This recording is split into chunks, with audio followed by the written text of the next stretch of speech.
Salut, dans cette vidéo, on va parler du compte client. Et le compte client, c'est en gros la place où que le client va pouvoir se connecter pour aller voir toutes ses factures, ses inscriptions, son calendrier, annuler un cours si vous le permettez, faire une reprise de cours, ses abonnements.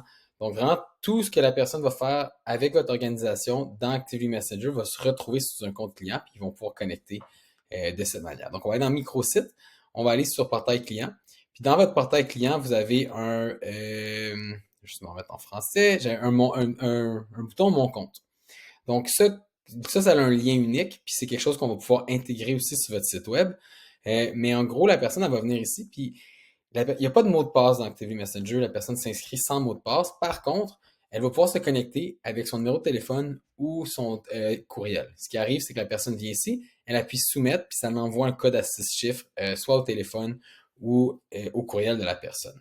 Ce qu'on voit en orange ici, il y a seulement l'administrateur qui va le voir parce que vous allez pouvoir choisir des clients et aller voir leur compte aussi. Donc, je vais appuyer ici, je vais appuyer sur choisir.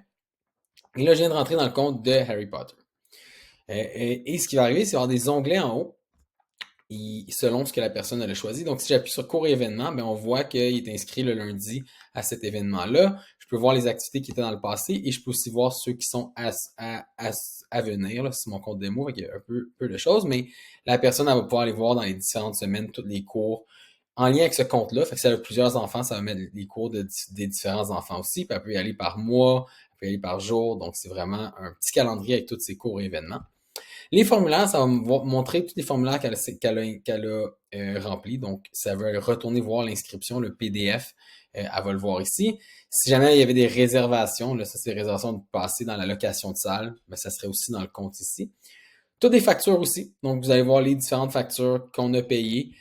Comme là, c'est un compte démo, il y a un solde, mais dans le fond, la personne elle va pouvoir aussi venir payer. Là, il n'est pas connecté au Stripe, mais elle pourrait venir payer s'il y a un solde ou sinon juste télécharger les différentes factures qu'elle a dans son compte. Et les abonnements, ben là, il n'y en a pas, mais si vous vendez des abonnements, une affiliation à une fédération, un abonnement mensuel, c'est ici qu'elle va le voir, puis elle va voir quand est-ce que ça a été actif et la date d'expiration, elle va voir tous les différents abonnements. Donc, c'est vraiment pour que votre client puisse se connecter à son compte, voit l'ensemble des choses qu'elle a faites avec vous et pour qu'on évite que la personne ait à vous contacter pour ces informations-là. Donc, voilà pour le compte client.